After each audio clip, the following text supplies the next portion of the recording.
All right, family. Thank you for coming back. This is the second episode from this segment entitled Get Healed with Me. Last week, I talked about healthy conclusions, and within the confines of that conversation, I came up with something else that I really believe is important for us to discuss because as I take you on my journey of healing, I realized there were some things that I compromised, and one of them specifically was boundaries. So, without any further ado, welcome. Thank you for joining me again. Today, we're diving deep into boundaries. That's what we're going to talk about. We all know we need them, but what happens when we violate them? You know, what happens when we compromise them? What happens when we give space to things that we know we are not supposed to partake in?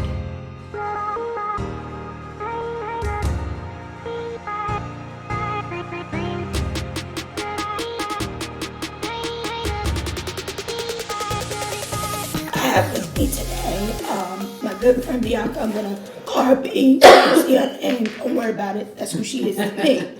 All right. And I also have Cassandra here. I was about to call her Cassie. I don't know if she want that on the air, but either way it go, that's what they call her. I call her Sam. But we are here today to kind of just delve into the importance of boundaries. And my hope is once we start the conversation that it will initiate healing for everybody, right? Because this is an explorative journey. Yep. We are forever learning. We are forever growing. And as we... I'm sorry, y'all. Wait, I'm looking to check on you. I thought something happened. I'm sorry. You Something went... happens in my throat. Oh, okay. Well, she's back. Nevertheless. But we are here. So, ladies, let's just chop it up like we always do. One thing that I will say when we talk about boundaries, like respectively, like what does it mean for each of you? Like what does it mean to have boundaries? And is there such thing as a healthy boundary? Well, I believe that there are such things as healthy boundaries. I personally am on a journey to figuring it out. Because I feel like I am learning what it looks like. Yeah. And learning how to set boundaries without it. I don't know. I had like this people pleasing thing that I do where, the lines are blurred. So definitely still learning. But yeah. Yeah, boundaries are necessary. Right.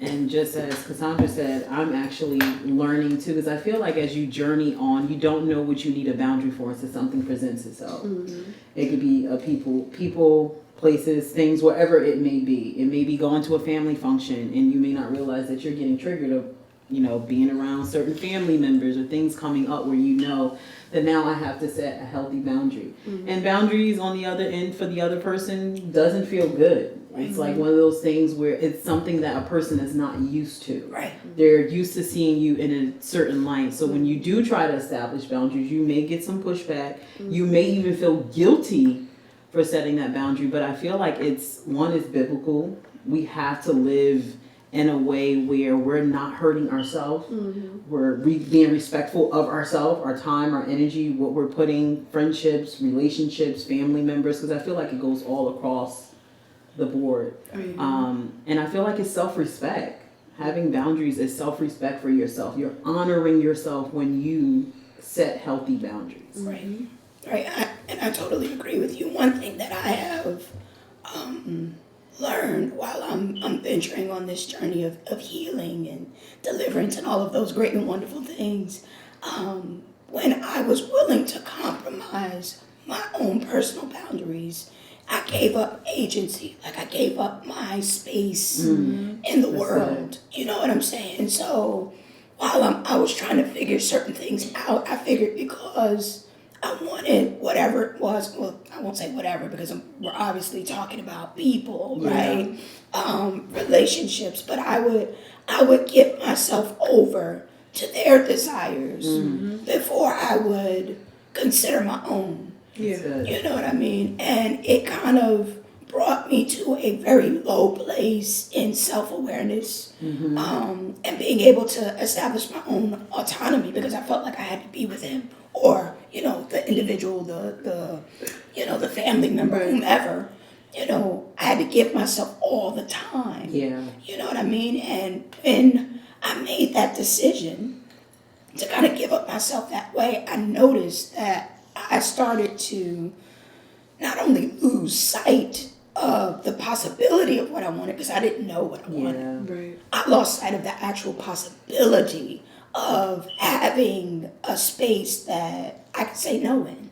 Yeah. You know what I mean? A space that I could just be like, you know what, this is not for me today. I don't think this is the right thing. But I found myself compromising all the time. One thing that I really want to bring out when we start looking into boundaries and we start talking about relationships and finding ourselves and, being self-aware, there's a danger, right? And I want us to talk about the danger of violating boundaries, right? We know that when you violate them, you can end up anywhere, right? You Yeah. can end up doing anything. Yeah. And if I was just to disclose self-disclosure, there was a incident in my own personal life where I had removed the boundaries, the lines, everything was blurred, and it caused me some mental anguish that even to this day I'm still trying to figure out how to come back from. Yeah. You know what I mean? Because it's like it's an identity shifter. You know what I mean? Yeah. It's an identity shifter. And the danger of being shifted in your identity, when that person leaves, what are you left with? Yeah. Yeah. You know what I mean? And I don't know if you guys have experienced that. I don't know if that's something that has happened for you all. But I have definitely come to a resolve where there's a comfortability in saying, I can't do that. Yeah. Or, no, I don't want to be a part of that particular, venture or whatever. But it has brought me to a good place.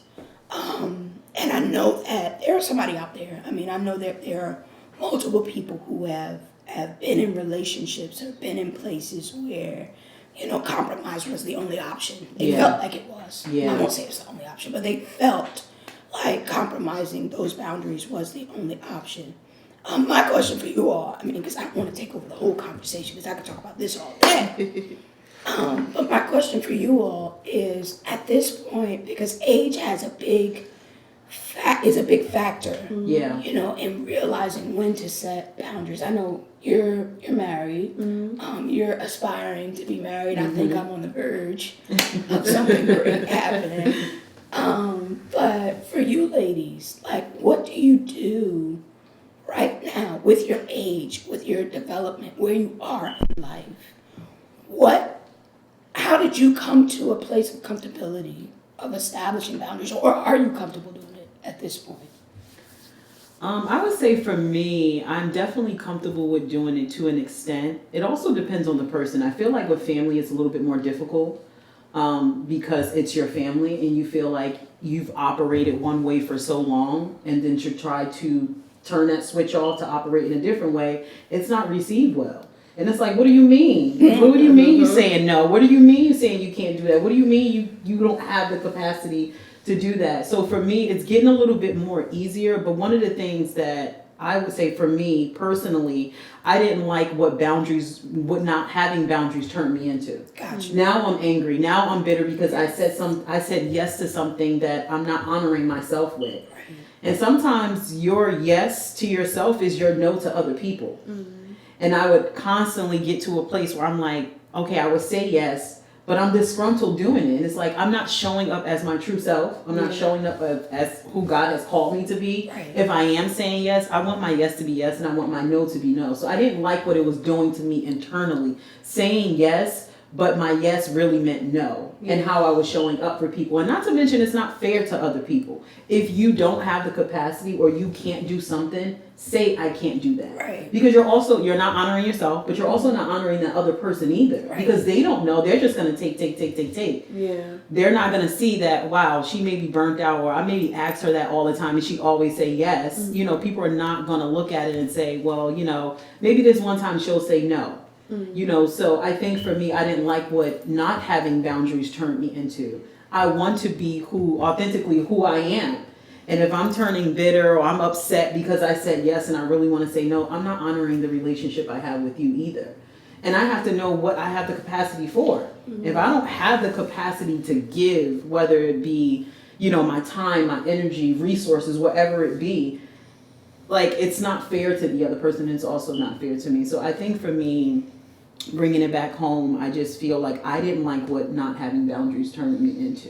Right. I want to show up for myself, and I want to honor the other person. If I say no, and like I said, sometimes that boundary is not received all the time. Mm-hmm. People get a little funny when you say no, when they're so used to your saying yes. Mm-hmm. They don't understand what no means. They think it, oh, you're being funny, or you know, or they'll try to make you bend the boundary. That's another thing too. You get that too. People try to make you bend your boundaries. Like, you know, she said no one time. Maybe she'll say yes the other 3 times that I ask her. So it's one thing to establish boundaries. It's another thing to continue to firm those boundaries and let people know the boundary is still there. I'm not bending or breaking on that. Right. And I feel like people eventually conform to that. Like, I know not to ask her that because that's one, she's probably going to say no, or that's probably not going to make her comfortable. So I'm not going to continue to keep doing it. Right. So, right. And you know what? You said something that was, did I cut you off?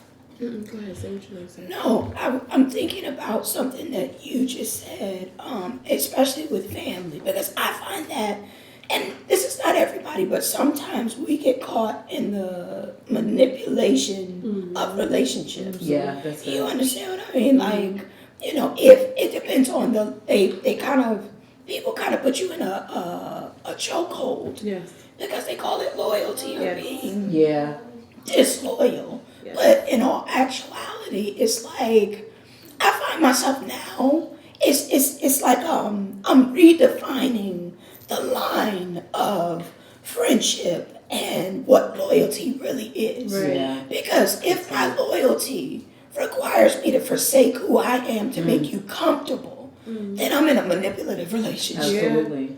You know what I mean? Yeah. And that's a boundary that, truthfully, we erase. Yeah. You know, when you put yourself in that kind of situation. So, I mean, it's a continuous learning process. Absolutely. Because what I love sometimes has the potential to bring harm to me. Mm-hmm. And if I'm not careful, I will love you more than I love myself. Yeah, absolutely. Yeah. You know, and that can cause some I don't know, a ripple effect, because it affects more than one area. Yeah. Absolutely. You know, I know me. I mean, I hate to say this, you know, I know we're streaming, but, you know, it causes anxiety. Yes. It causes depression. Yes. It causes anger, you know, where I would have probably responded one way.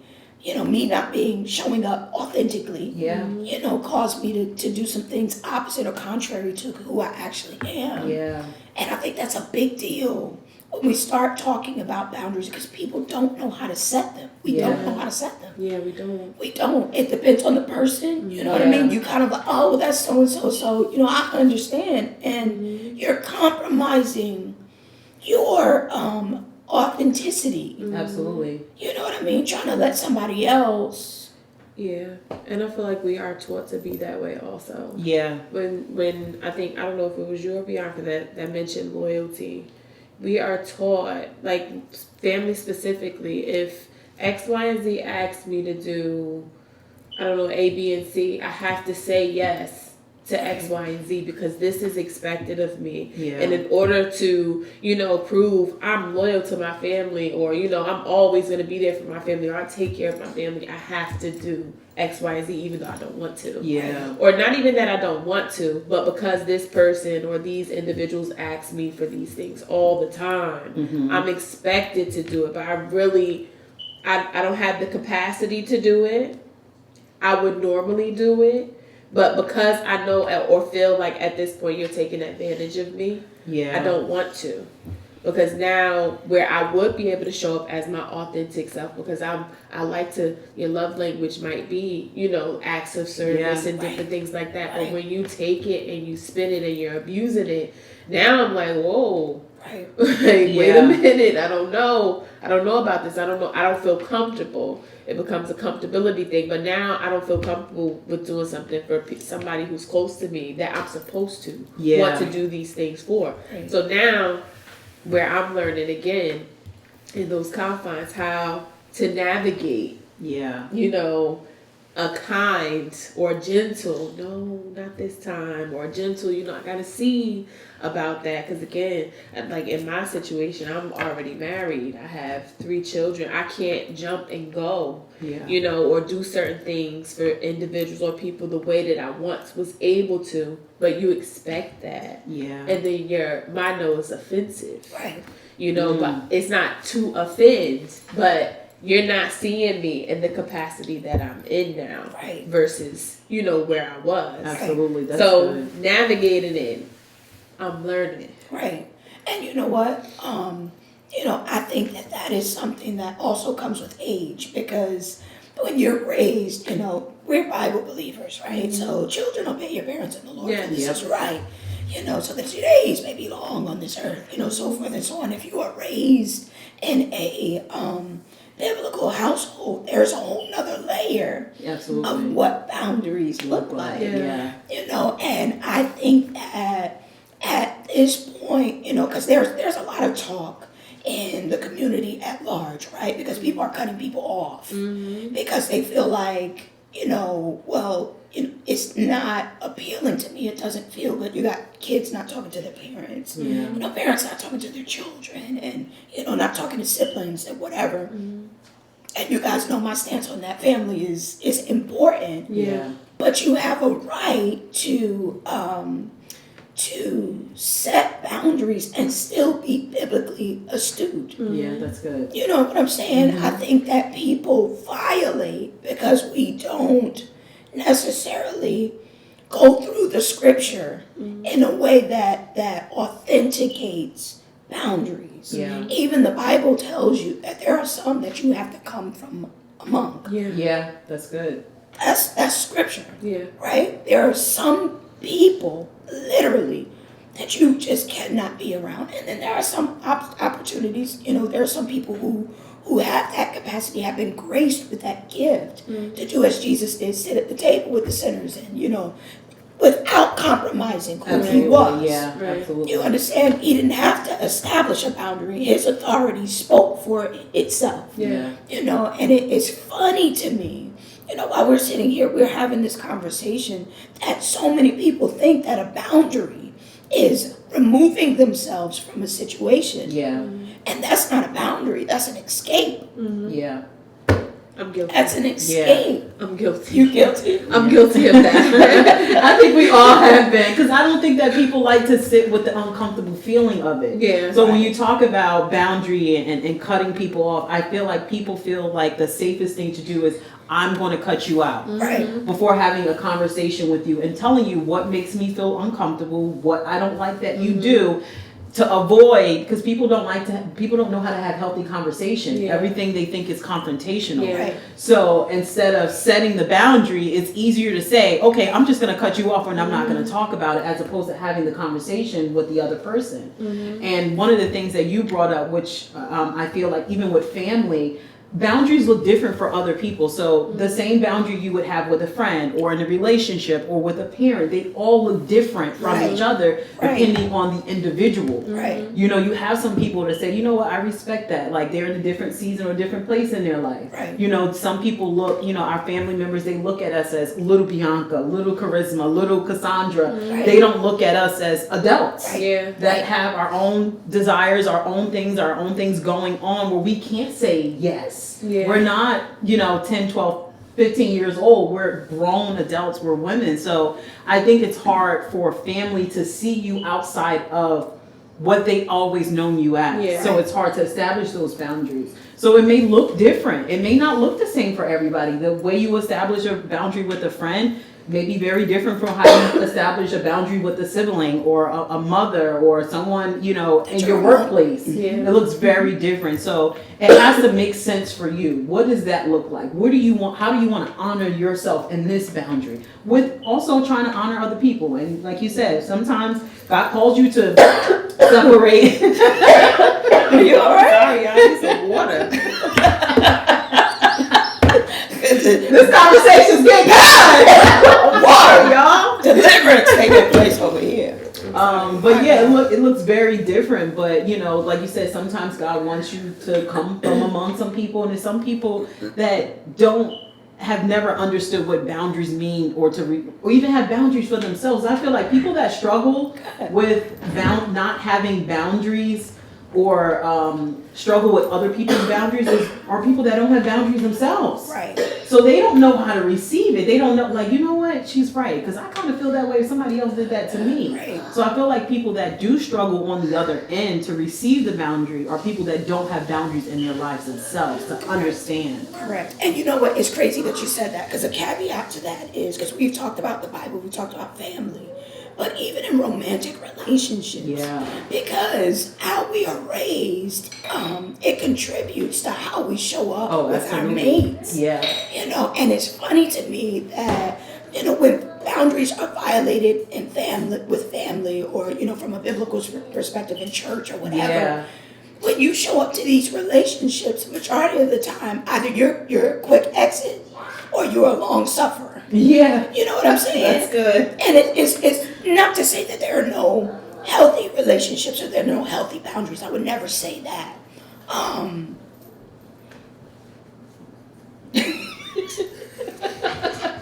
Sorry, y'all. This girl that came up with a whole, you are funny. Sorry. We gotta edit that part out. So, not to say that there are no healthy relationships, but when we start talking about boundaries, when it comes to romantic partners, we use how we have been raised, the things that we have been told, to establish those parameters or those boundaries with our romantic partner. Yeah. And you find that a lot of people, and I don't say a lot of people, there are some cases where when it comes time to set boundaries, we do not, because we have been violated in our boundaries, you know, within our upbringing. Yeah. So this is a wonderful caveat, I mean, to the romantic side of it. Yeah. Because now that we are seeing a high statistical value of singlehood, single people, because again, nobody wants the confrontation of dating anymore. Yeah. Right? Everybody feels like there is this constant need to compete or to, you know, live up to a certain standard. Yeah. And most of the time, those standards are, you give me what I need and I'm satisfied and I stay. Yeah. Right. But what happens when the other party is not satisfied? Right. You know, that's the boundary. Yeah. Or the boundaries that we're talking about right now. Now, I ain't gonna lie to y'all. This is a huge problem for Charisma P. Freeman. And while we're on this healing journey, Father, help me. Because this is the area, I'm telling you, this is the area that I struggle with the most. Because I feel like, or I really genuinely believe that it's important to satisfy the person that you're with. Yeah. But I have no idea how to accept being satisfied by the person that I'm with, for me to be satisfied. I satisfy them, but for me to be satisfied. Now, I don't know if y'all experienced that. I'm almost 50. Girl, you are not almost 50. For me, I think that relationally, for me, I don't think I've ever established boundaries in a relationship. My whole thing was, what can I do to make you happy? Right. What can I do to appease you, to keep you in good standing, even if it takes from me? Right. And that's what it has done, essentially. In relationships, it has taken from me. It hasn't gained anything for me. So I feel like the waters were definitely muddy. And if a person sees that you don't establish boundaries for yourself, they see it as free for all. It's Six Flags. Red flags turn into Six Flags. Okay? What coaster am I getting on today? Yes, what coaster am I getting on today? Because listen, it's a free for all. She hasn't established anything for me. You know, I'm reaping the benefits of the relationship, and I don't even know what makes her happy because the boundary hasn't been established. Right. And you gotta have somebody who actually wants to know. Yes. What your boundaries are. Yes. What makes your you feel boundaries uncomfortable? are. Yes. What do you like? What you like, what you don't like, you know, what's gonna set you off. You have to have somebody who actually, because I've been married for 5 years now. And I'm gonna be so honest. People say, oh, the first year of marriage, you know, that's your honeymoon. That was the rockiest for us, our first year of marriage. Because not only are, people think that because you've been in a relationship with the person, that you know the ins and outs of that person. Yeah. But once you guys become one flesh and you mean that thing, there is some dying that has to happen. That's good. And in dying, you are setting boundaries, you're drawing lines, and those things are not comfortable, especially when the two is supposed to be one, because how you drawing lines with yourself? Yeah. You get what I'm saying? Like, how are you drawing how are you defining that? What does that look like? And trying to figure out what that looks like, and you're in a marriage and a union and you're trying to make that thing work. Yeah. And then you have an enemy that you already know is present that does not want this family to succeed, does not want this to happen. You are in a fight, a literal fight. The both of you. So boundaries, absolutely. You need them in a marriage too. Yeah. You need them in a marriage because, again, not only do you have to satisfy your husband, but he has to make sure he's bringing something to the table too, to make sure that you're satisfied. It has to go both ways. Yeah. You know, good. So listen, first year was hard. First 2-3 years was hard. Trying to figure it out. We just get to a place where we ghosted. Yeah. But I mean, people don't talk about it. But it's continual. It's not just something that you talk about one time and you say, yep, this is the line and this is the boundary and that's it. Yeah. No, you have to constantly remind people like, no, this is still here. Yeah, absolutely. You know? And I also want to add to, in saying it sometimes is not enough. You have to act on those boundaries. Yeah. You know, a lot of times we say things with our mouths, but our actions are far from what we have said. Yeah. So, I mean, I want anybody that's watching this, if you don't take nothing away, just know that not only do you need to say what your boundaries are, but you need to represent those boundaries how you act in your relationships, how you show up in your relationships. Because you can't ask for filet mignon and then accept it on a dog plate. In a dog bowl. Come on. You better not give me no filet mignon, no dog bowl. Sip on that. Sip on that one. My God. Okay? I'm telling you. Nice bowl. I'm telling you. So that is important. That is important. And I know we could take this conversation, we can go for another 6 hours on this because it is just, you know, it's something that I feel like we're just scratching the surface. Yeah. Right, we're just scratching the surface, but I want to say to anybody out there, if a relationship can only serve you through the violation of your core boundaries, it's a relationship that is not meant to survive. Yeah. Period. So today's conversation, I appreciate you all for just partaking. Let me just say that. Thank you both for delving into this topic with me and being here. And I want to say thank you to everybody who has logged in to be with us for this episode. Listen, I know I didn't say it in the beginning, and we're going to bring our conversation to a close, but I want you to join the tribe. Okay, I want you to join the conversation. Hit that like, hit that subscribe button, hit that notification bell after you hit the subscribe button so that you can be notified, and let us know what you think in the comments. Don't be afraid, tell us, because listen, we don't have all the answers, right? Everybody is continuously learning, but as we're learning, we are healing along the way. So thank you for being a part of the journey. Thank you for being a part of the conversation. And thank you, beautiful ladies, for being a part. And join us again next time. All right? And boundary up. And boundary up. There you go.